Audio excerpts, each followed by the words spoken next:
Hello, everyone. Good morning, or good afternoon, or good evening, wherever you are. Welcome to today's webinar on towards RSPO certification and also the launching of a handbook by WWF entitled Towards RSPO Certification, Handbook for Medium-Sized Growers. And today we have lined up speakers from the local palm oil industry here in Sabah who will share their insights on RSPO certifications, including things like understanding about RSPO requirements.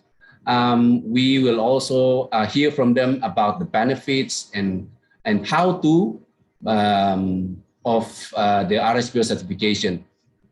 My name is Max Donisius. I'm the manager for sustainable agriculture in the Sabah Landscapes program, WWF-Malaysia, and I will be your moderator for today's webinar. Before we start, let me do a little bit of housekeeping. All attendees will be on mute, but you can interact with us via the chat box or the Q&A functions. And this webinar will be recorded and shared with all registrants post-event. Now, before we start, I'd like to do a poll. It's a very simple poll. Maybe we can launch it now. It's about your understanding of the RSPO. Very, very simple. Yes or no?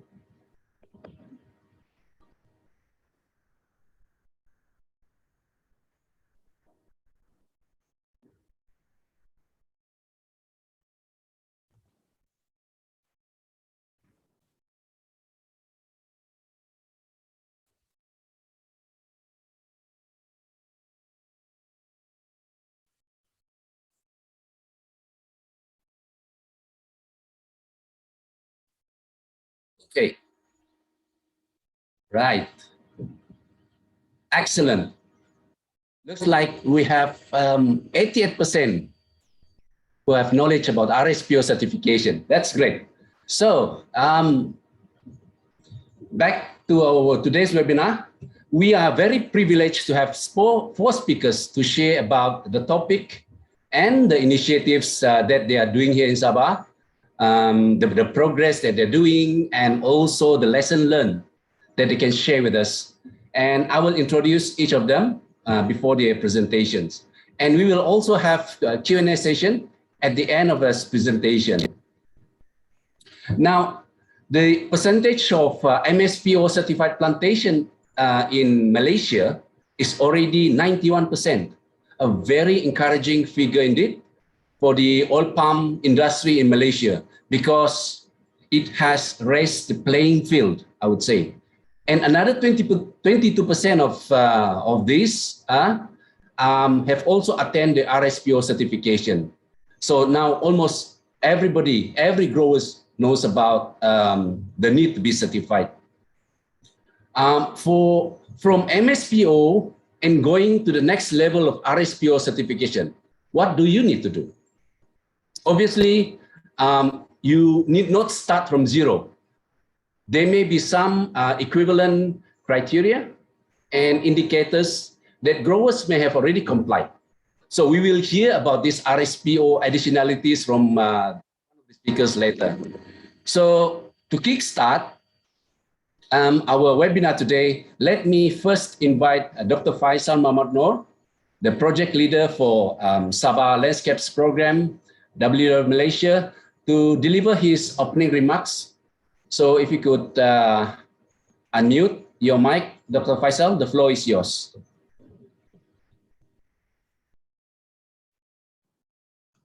Thank you so much, Max. Anyone can hear me before I start?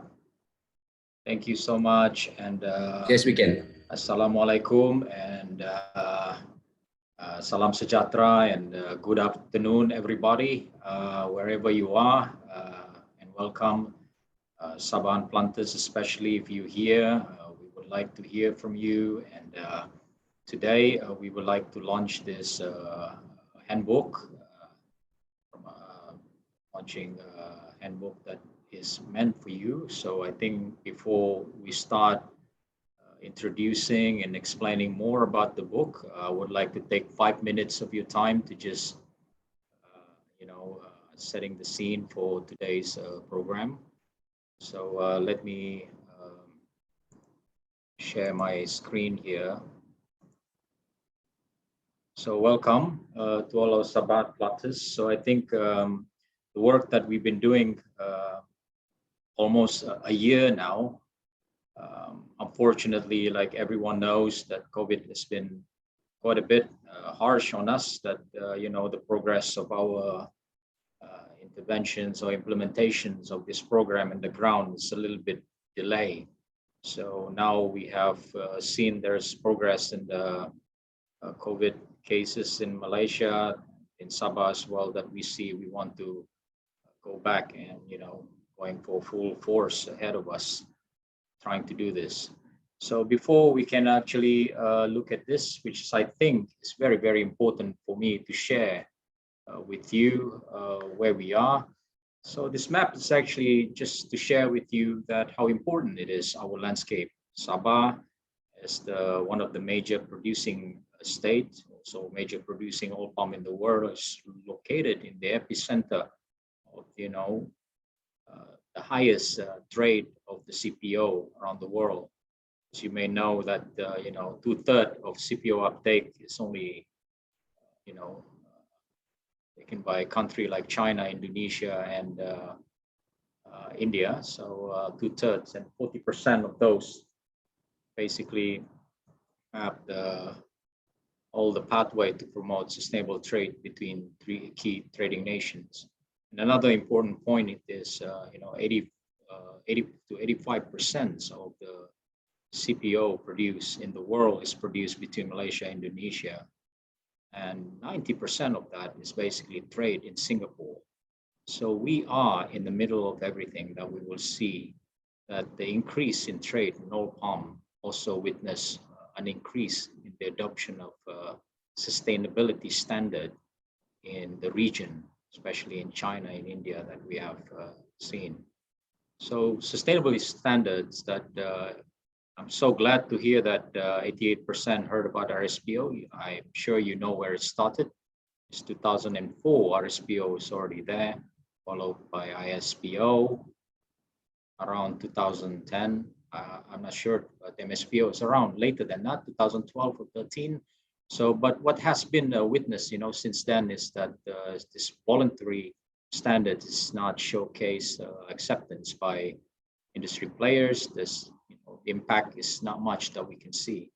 So due to this circumstances, it became imperative that we introduce a common and coordinated approach. And I think in the supply chain, just protect the national interests of countries while improving medium and smallholders production supply chain, while reducing the impact to our environment. That's the most important thing. So this is what we're doing here at WWF. We want this program is allowed to see this step-up approach from MSPO to RSPO. As RSPO, we would like to see it's a small uptake in the region. So, we're doing this to support the Sabah state as well. The Sabah state has these targets, aspirations to achieve 100% RSPO certified by 2025. We support Sabah state by contributing 40,000 hectares in Tawau. You can see that landscape in red. 20,000 in Tabin, and we have targets of 10,000 in Lower Sugut in north of Sabah. So by this, we hope that we contributing to achieve the state aspiration to have 100% RSPO certified by 2025. So how do we do this? And it's been a year that we've been working on this, and hopefully we'll have a smooth ride in the next fiscal year, especially 2000 now, 22, 23, 24, and 25. Hopefully, we can achieve this target, and we are depending on your participations to actually help us reach this sustainable ambition. So lastly, I would like to share with you, don't be a stranger we have developed this unit called Sustainable Palm Oil Unit under WWF, represented by 7 experienced planters. And they are there on the ground to support you, medium-sized and also smallholders, to be RSPO certified. This is assisting you to do something that maybe you have no experience. You understand you experienced planters, but they will do gap assessment with you and providing technical advice, and also on the best management agro practices, compensation if you have any question about that, documentation. They're also willing to train you. So this handbook is part of the product by this team. I congratulate them to provide this to you. I hope this handbook will be beneficial to you and very useful for you as a reference to understand more about this program we have in Sabah to achieve our goal. So without further ado, so with that, I am happy to announce the official launch of this handbook. Back to you, Max. Thank you so much, and enjoy the webinar. Thank you, Dr. Faisal. I think our secretariat can share the link later on. So before we go to the next speaker, and having seen the result of the first poll, 88%, I would like to share the second poll. Maybe you can, secretariat. Yeah. We'll give you 40 seconds to answer this one.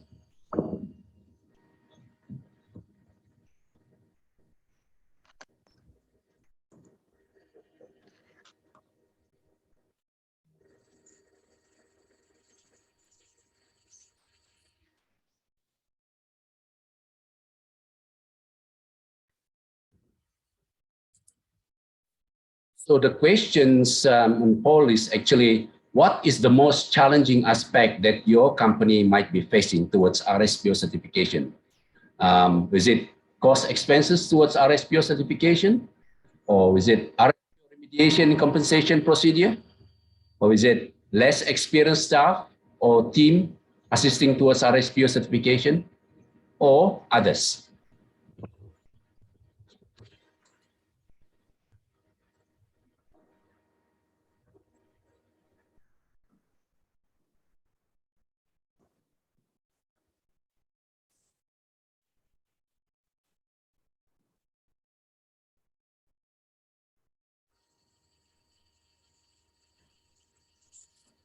Okay, we have the result now. Interesting.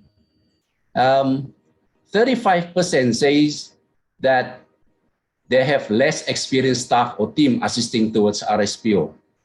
So Dr. Faisal has just mentioned that spot is there. So do reach out to us if you need any assistance. And also the cost factor, 31% of you say it's a challenging aspect. So there you go. Okay, the next speaker will talk about how an MSPO certified grower can proceed to becoming an RSPO certified grower. In fact, WWF has produced this handbook, which Dr. Faisal has just mentioned. And to present the general content of the handbook, let me invite Tuan Haji Masran, the consultant for WWF-Malaysia Sustainable Palm Oil, or SPOT. So, Tuan Haji, if you can unmute your mic, the floor is yours. Good afternoon, Max. Thank you. Welcome to this handbook launching and webinar to all the speakers and as well our participants. I'm going to briefly bring you through the handbook. Before that, I would like to share something with you that I think Dr. Faisal maybe has mentioned a little bit on that. Sabah government is trying to position itself as a global leader in sustainable palm oil. Sabah is committed to 100% RSPO certification of palm oil production by 2025 through the jurisdictional approach to certification, in which WWF as a committee member. Next, please.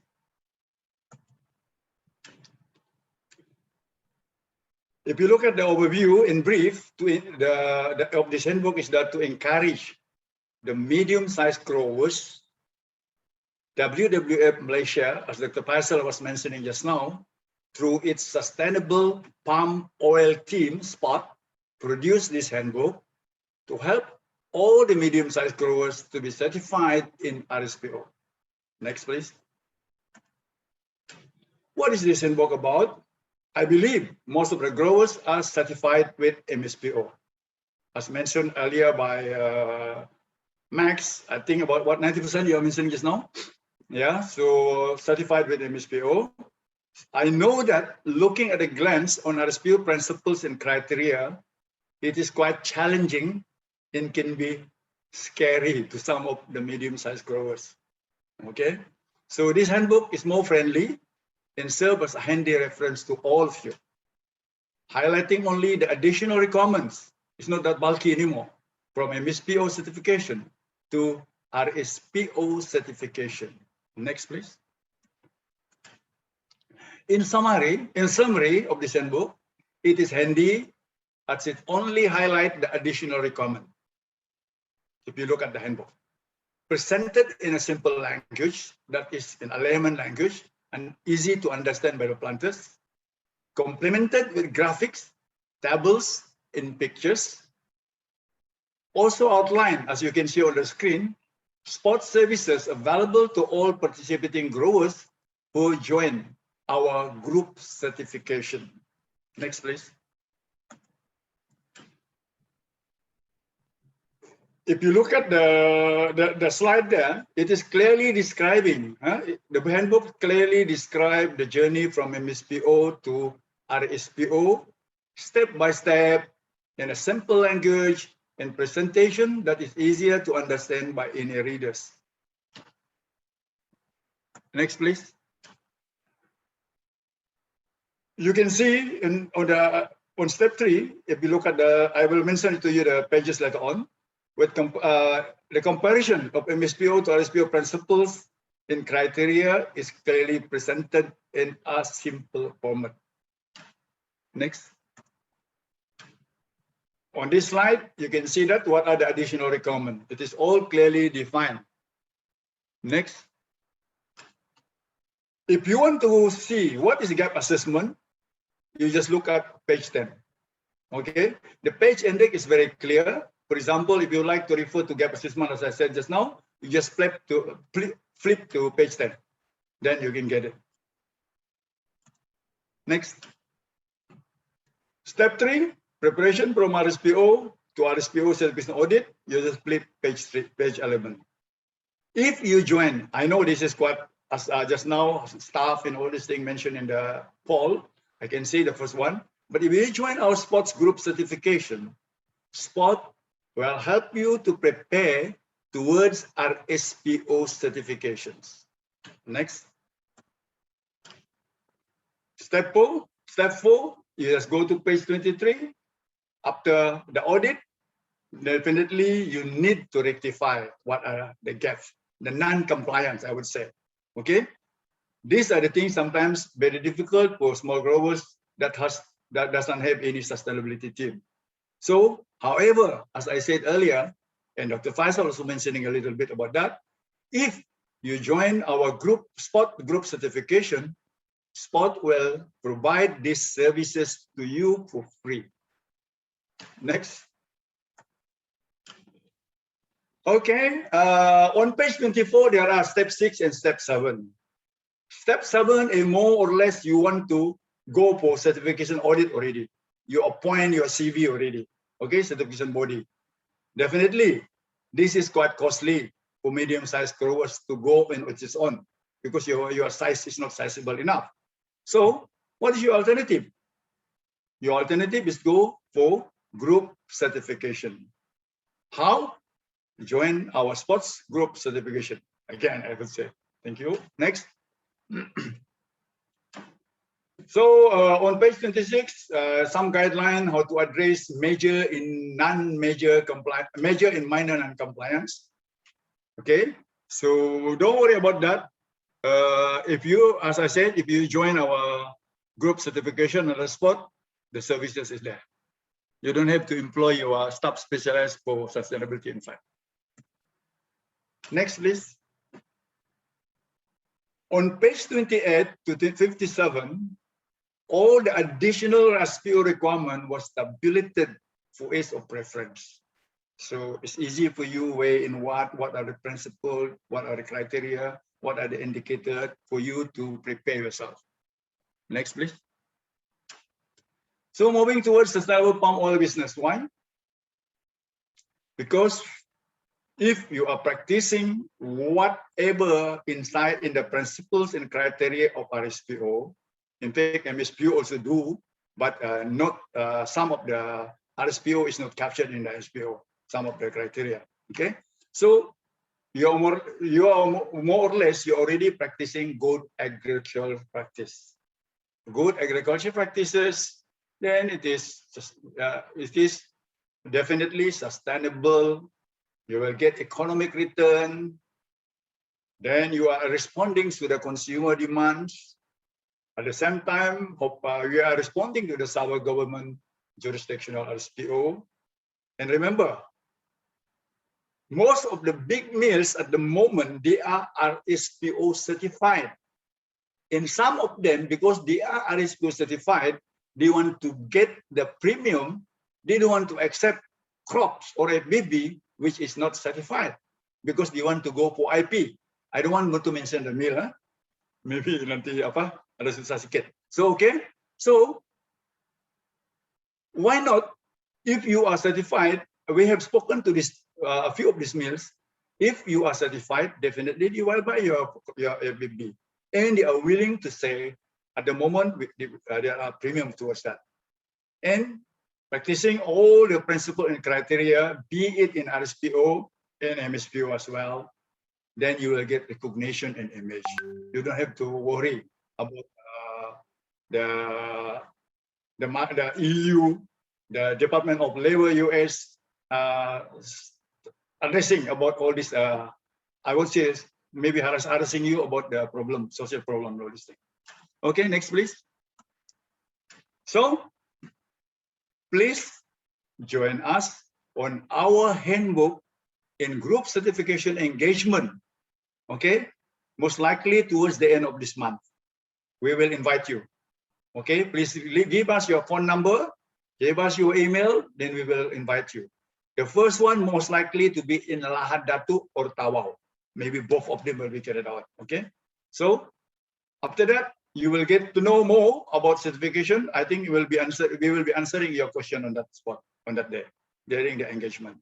So lastly and finally, I would say that join for our sport group certification. Thank you.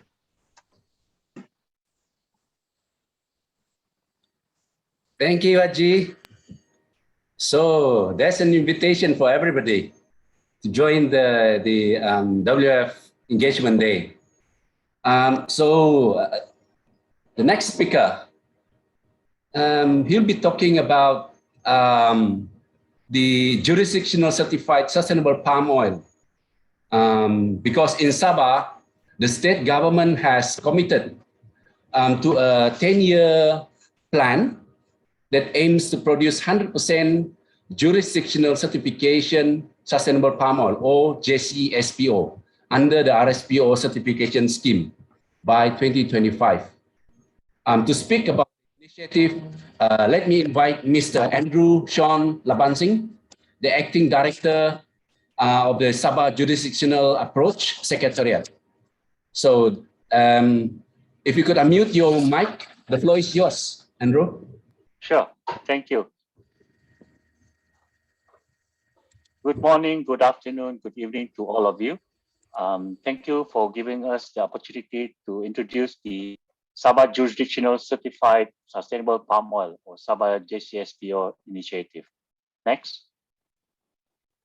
The objectives are to have a platform for sustainability with the government leadership, which focus on multi-stakeholder partnership to drive a common goal across businesses government, and community that depended on the government policy to implement and enforce the JCSPO. Next. In our approach, we are guided by the RSPO jurisdictional approach, piloting framework through stepwise approach, adopt the MSPO and MYNI, and align with the Sabah State Ordinance, enactment, and policy with reference to the national law to achieve the sustainable development of the palm oil industry. Next. This is my steering committee, or JCAC, of the Sabah JCSPO. It is co-chaired by the Secretary of Natural Resources Office, Chief Minister Department of Sabah, the Chief Conservator of Forests of Sabah Forestry Department of Sabah, and the other members consist of the government agencies, the civil society, and the industry player in Sabah. Next. Next, please. For the progress, following the RSPO jurisdictional approach, which was launched on the 8th September 2021, we are at the step 2, whereby we are in progress of building up our system performance indicator of a JE, ICS, mapping, and database. Other than that, we are also building up our landscape performance indicators with the support from our JCAC members. This is in order for the Sabah palm oil industry players to have an opportunity to be part of the Sabah JCSPO jurisdictional entity, which will become a member of the RSPO. Next, please. And also in our progress, this is where we have activated our groups, working group, which is the HCV working group, the FPIC working groups, and the smallholder. The rest of the working group will be activated in due time. Next, please. On the challenges that the Sabah JCSPO are facing currently in terms of sustainability, how do we in Sabah to think globally, act locally to influence the sustainability of improvement in the palm oil industry of Sabah? Secondly, is to have a common understanding that any group or individual who can affect or is affected by the achievement of the Sabah JCSPO towards RSPO. And then the third one is to have a common understanding of how to balance the dimension of the sustainability on a jurisdictional level to achieve the Sabah JCSPO. And lastly, the challenges is to cascade the government leadership throughout the agency to support the MSPO moving towards RSPO. With that, I end my presentation. Thank you. Thank you, Andrew. So before we start the next speaker, for those who have any questions, you can type your questions in the Q&A box below. And also, I would like to launch the third poll, the last one.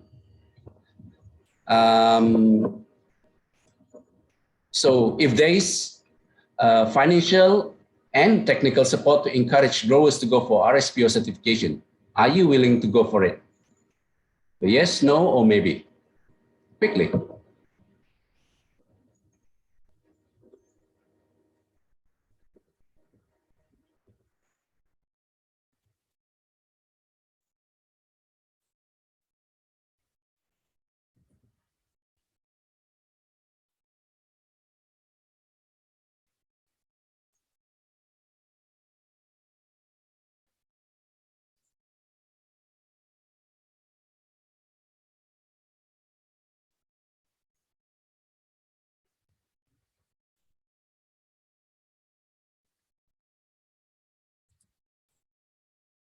Interesting. Interesting. So 78%, 77% say yes. Only 1% says no. And maybe 22%. Maybe you would like to know more on the maybe, so we can help on that one. Right. So we have our last speaker. So I would like to invite Yang Berbahagia Datuk Bacho Jansi, the Group Managing Director for Sawit Kinabalu Group, which is a government-linked company in Sabah, to share about their sustainability work and how they plan to support the Sabah States Initiative. Personally, Datuk Bacho has 38 years of experience in the industry. And he told me last week when I met him that he has risen from a rank and file to what he is now. So over to you, Datuk Bacho.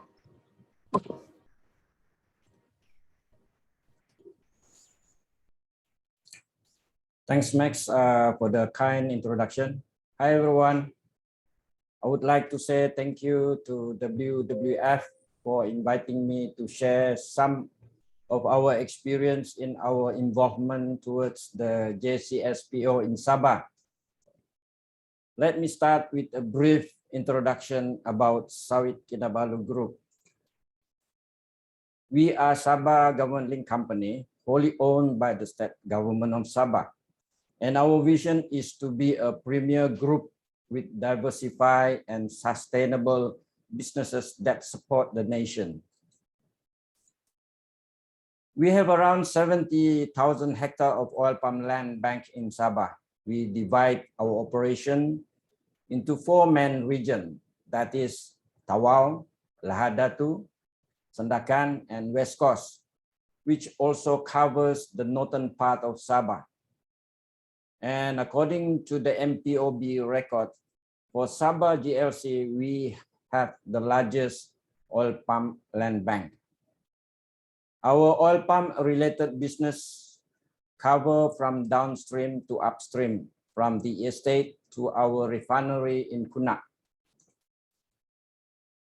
Our business is not limited to oil palm related. We have other businesses such as the live cattle, or we would call as our sustainable beef production, our edible bird nest production. We have other crops like pineapple and durians. We also have a plan to build a sugar plant from EFB, IPP or Independent Power Plant, property, ecotourism, and many more to come. This is our sustainability certification journey. For us, it is an interesting journey in transforming our current sustainable initiative into a practice that will be recognized worldwide and, most importantly, recognized by our customers. As the JCSC member and Sabah GLC, it is also our ultimate target to achieve the JCSPO for Sabah by year 2025. The question now, can we do it? I will not touch much on this slide. I think Mr. Andrew has presented it well in his presentation. I would just like to say that JCSPO is the Sabah State Initiative to protect the palm oil industry as one of the main foundation of economy for Sabah, and the state wanted it to be developed sustainable on top of the national MSPO standard. In the other words, it is a stepwise approach. We need to get everyone to be MSPO certified first.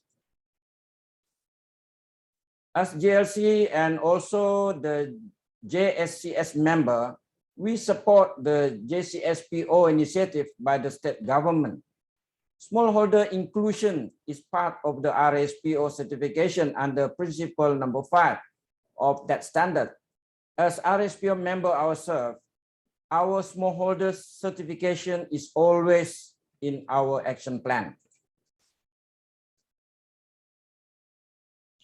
WWF has extended their support to us with their spot program by working closely with Sawit Kinabalu in helping our FFB suppliers to be RSPO certified. And lastly, we wish to improve the smallholders' livelihood by offering a better price as a result from the RSPO premium. We are also confident that sustainability standard could improve the yield and production. This is just some photos taken during our active engagement with our stakeholders in our mission to improve their livelihood. And of course, this is an old photos which was conducted before the MCO. Hopefully, we can now start seeing them face to face again. Our mission, we want to create an environment where our people grow and excel at driving businesses that are sustainable and commercially successful. When I say our people, this also include our FFB suppliers. With that, I would like to say thank you to everyone joining this webinar, and thank you to WWF-Malaysia for inviting Sawit Kinabalu. Thank you again. Thank you, Yang Berbahagia dan Baco. That was interesting. So we have all the speakers sharing all their presentations, and now is the Q&A session. But before that, I have some questions for the panelists, actually. Maybe the first one, I would like to, to pose a question to Datu Baco. So I understand that Sawit Kinabalu is gearing up to certify your first plantation in Tawau. And from your presentation, I also believe that Sawit Kinabalu has external growers, the smallholders and also medium-sized growers supplying to your mill. So what are the Sawit Kinabalu's plan to influence and assist these growers to get RSPO certification? Dato'. Yeah. We have an active engagement with our FFB suppliers regardless of their size. Based on current data, we have 30% crop coming from the private growers. We treat them as our partners. Our stakeholders engagement meeting, which is conducted annually, is to address and educate our suppliers on the process of getting RSPO certification. Our sustainability department, headed by Encik Nazlan, has also established a special unit of what we call a stakeholder engagement unit. The duty of this unit, among others, is as the smallholders certification support unit. They will be responsible in assisting our smallholders to be RSPO certified. The service will also be extended to our medium growers. Thank you, Dato'. Thank you for the answer. So let me check questions from the viewers. Any handbook for independent smallholders? Maybe Tuan Haji Masran can answer this.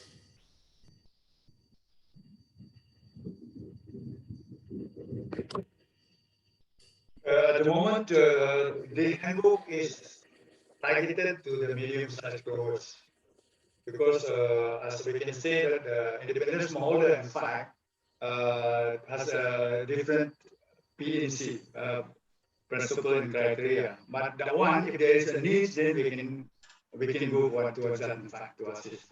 In fact, in our sport program, in fact, we are not only assisting the medium-sized growers, we can also include the independent smallholder.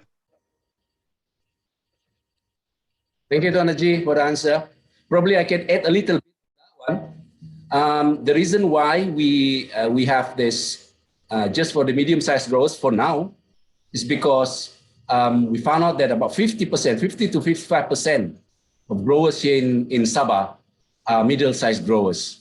So yeah, I agree with Tuan Haji. So maybe that's our next step, Tuan Haji. Yes.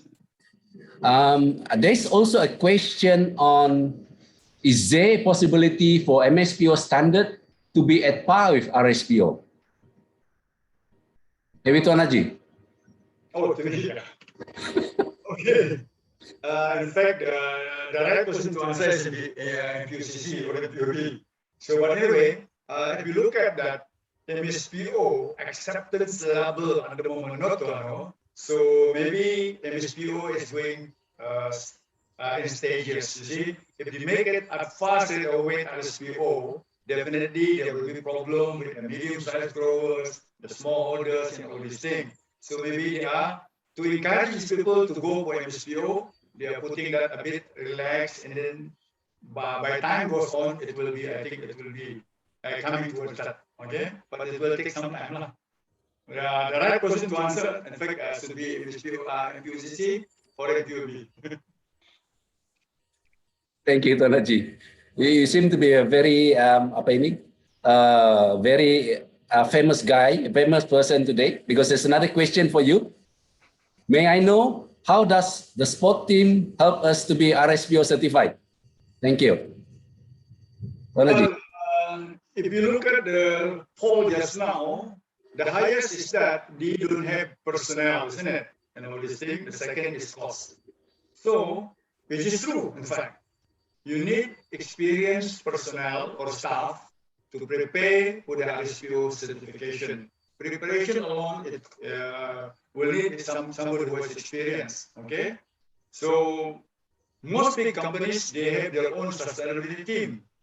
I would say they are expert on this. They are not doing any other job. Most some of them only on sustainable. Just like Sawit now, they have Tuan Azman heading the sustainability team. I think more to the, not to the operation, but more to the sustainable, to the certification. So the preparation cost for the documentation alone is quite a lot. Okay, documentation based on the policies, standard operating procedure to support the policy and all the mechanism. Okay, so documentation is quite a big deal also. The next one, as I mentioned, a second during the poll 1 or poll 2 is now, it will be cost. So, on-site preparation, just like for a store, proper store for chemical, proper store for certain chemical, definitely, if a medium-sized grower, I don't think it is economical for them to build one each 2 or 3 stores. Okay, so that's why I'm urging them just now, how to go, what is their alternative? To go for growth certification. So, there are a few maybe they are conducting at the moment for growth certification, but some with some fee and all this thing. But now Spot is giving you, offering you for free. Well, so I would say, don't lose this opportunity. Grab it. I think I answered your question, Max. Yes, thank you, Tuan Haji. And another question from the viewers, I think will also pose to you, or maybe to anybody who would be willing to answer this. So what about LUCA? LUCA means the land use change analysis and other supporting reports, SCV, SEIA, etc. Are these also free?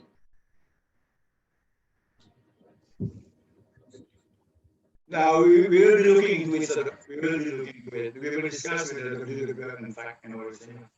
Because definitely we have to start the ball rolling, moving first. Huh? So once it is moving, maybe we can talk to the WWF, we can talk to the WWF donors or supporter, whatever. Okay. So I guess the engagement day, the WWF engagement day, would be the day that we can, share about all this. Yeah, because LUCA, we cannot provide the service. The groundwork starting maybe. When it comes to the responding already, because LUCA needs somebody who are registered. Okay, so registered professional consultant. So in which we are, our team is now, we are not yet at the moment. Maybe one day. Thank you, Haji. So I have another question But this one is to Andrew. So with MSPO being mandatory, would that mean that JCSPO will also be made mandatory? Okay. JCSPO is not an additional certification in the state. Rather, it is to complement the MSPO and the RSPO.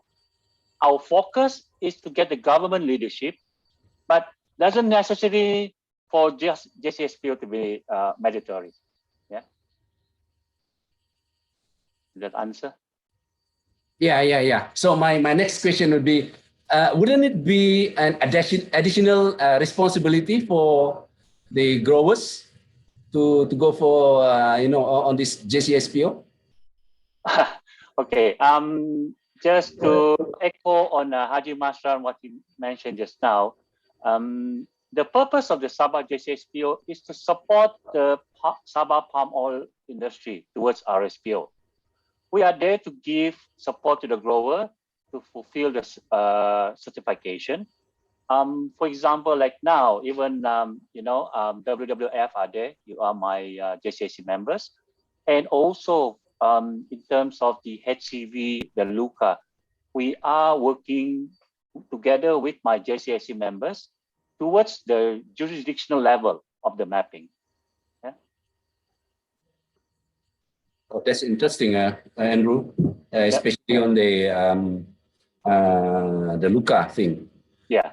So how do the state plan to implement this? Well, for start, we focus on the landscape level, just like WWF and also some of my steering committee, like Wild Asia and Forever Sabah.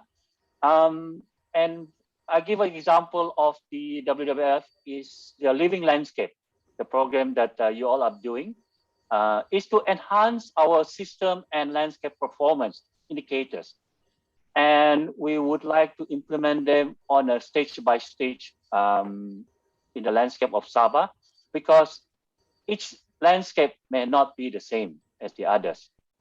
So, and then the other one is that I think Sawit Kinabalu all over Sabah, they one of my members, they experience this. Whereby each landscape are different from each other. So for us is we take the lesson learned and do that to adapt to the landscape of Sabah. Yeah, thank you. Thank you, Andrew. There are a few questions also from the audience. Your handbook only in English. What about Bahasa Malaysia? Rajik. Well, in fact, it is in our plan. After the launching of this one, it will be followed up with the translation into Bahasa Malaysia. Okay. Thank you. There's also a question on, can smallholder join for the RSPO certification with WWF? This is anonymous. What I need to prepare? I guess this question is also to Tuan Haji. Yep, that's why, as I said just now, in fact, our main target is medium-sized growers. But however, if there are in that area, okay, in that area, smallholder, they want to join the group, they are also welcome.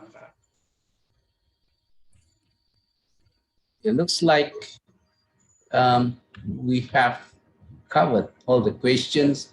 Hold on. Right, there's another questions on the, to Haji Masran. So we have seen the result on the second poll earlier on the challenges. So in your many years of experience leading a sustainability team, is that is the same thing that you have found out? You know, the biggest hurdle stopping people or the growers from undergoing RSPO certification, and what have you done? I mean, what can we do to address that? Well, definitely, you see, if you look at toward my last slide, why we want to go for RSPO certification at the moment, there are a lot, there are consumers in the EU countries and other countries that really want RSPO certified. They want to be sustainable, CSPO, okay? Certified Sustainable Palm Oil. So, for this medium-sized groups, as I said, indicated just now earlier, to go on their own, it is quite costly, okay? Because of the size, especially for the physical and everything. Documentation may be okay to them, but if you look at the physical side, okay, there is a requirement of, for example, if they need a genset and all this thing under the social, okay, small, maybe they cannot afford, okay, that land area and all this thing. So if they go for the group, okay, we will put it into one of the estate way we will discuss about that and all this thing in that group. Then the cost will be spread over among the members, but the benefit will be they will get equally, but equally in terms of the production. Okay, the more production they are producing, the more return to them. So the size, as I said just now, you talk about independent smallholder. The small one, maybe the size is small, but they are still getting. But definitely the return is based on the year, the production.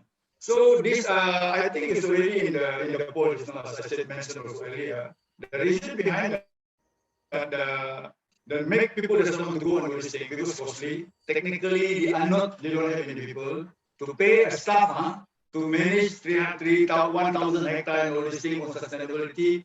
I think it's quite expensive. Okay, so that's why WWF has formed this sport team to help to speed up the RSPO certification, to support the government jurisdictional sporting and rural. Okay, I think Dato' Bacho also want to support now, and we are talking in fact to a lot of big millers at the moment. Signed with KLK, some of them IP. Do you want to get certified ABB? But the problem is that if they are certified, they have to go to what we call MB. MB, the return on the premium is very low, acceptance is low. Okay, so if you are independently IP, all certified, okay, definitely you will get, at the moment, the premium is nice. So that's why I was saying, while it's there, because if everybody RSPO certified already, that time no more. Nobody will ask, isn't it? Everybody will be paid premium locally if there is premium lah. But if now at the moment only less than 30%, so we will be getting enjoying. Why you want to throw it away? You see, some of the mills, they used to have MB, they are buying ABB uncertified. But now, they are willing to lose their 50% of ABB, to go for IP. You know why? Because the return is better than buying the MB. Thank you, Haji. Very interesting. Yeah, since you mentioned early on that Sawit Kinabalu is gearing up, and we have heard that from Dato' Bacho that they're gearing up for certification. And we understand when you talk about certification, it's about premium. There's an end buyer for it. So a question to Dato' Bacho. So we understand that there are buyers in the market who are willing to pay RSPO credit premiums to the smallholders who are certified. So in such a situation, how will Sawit Kinabalu distribute this premium to the smallholders? We will distribute 100% whatever RSPO premium due to the smallholders. It is their crop, and they deserve to be paid for their effort and commitment to sustainability. In fact, I was made to understand that under the new RSPO independent smallholder standard, independent smallholders are able to trade 40% of the RSPO credit in the first year, even before being fully certified. All they need is to meet indicators of the entry phase, which is the eligibility phase. The RSPO website has more information on this. If you are interested to know more, perhaps you can also contact the WWF support team to know more on this. Thank you, Dato'. Yes, I've heard about that as well. So if there's any interest out there to know more about this, the new RSPO independent smallholders standards, we are here to help to answer your questions. We have another 4 minutes. I think we can have another questions. Under the spot, is WWF going to trade the premium on behalf of these growers? And if yes, what is the amount percentage being paid to growers and how much will WWF take? Raji, maybe you can answer this one. SPOT is trying to help to assist them to go for group certification. Okay, in interim, the SPOT will become the group manager. But in the later stage, among the group, they have to appoint somebody to be the group manager, be it externally or among themselves. They have to agree. And then definitely, whatever it is, the group manager who manage it need to be paid, isn't it? So normally, we will help them to do some calculation, whatever some of the premium has to be to the administration or management. After that, then share equally to based on the production. Let's say if the premium is at the moment 35 USD, the times 4 ringgit is 140. Okay, 140, 20% OER. Then you have to divide by 5. 140 divided by 5, mathematics in a group. 140 divided by 5, about 28 ringgit, I think. Yeah, 28 ringgit per ton of ABP. So if after all the ABP, how much is sold, they are getting, let's say, a certain amount of money. Then the management group, the administration, definitely they need some fund for the office and all this thing. After taking that out, whatever the balance to be shared equally. That's our we are going to suggest to the group. Okay. If you look at YLC at the moment, also they are taking something like that. Thank you, Haji. It looks like we have another 1 minute to go. And I guess we have answered all the questions that have been posed. And I have also finished my questions that I want to ask. So I guess we have come to the end of this webinar. So I would like to thank for your active participation. And I would like also to thank all the speakers today. Dr. Faisal, Mr. Andrew, and Dato Bacho, and also Tuan Haji Hamzah, Tuan Haji Masran, sorry, for your presentation and answering all the questions. I hope everybody has received information from this one. And if you like to reach out, we are here to help you. And lastly, thank you for everybody for your participation. And have a good day, everyone, wherever you are. Thank you.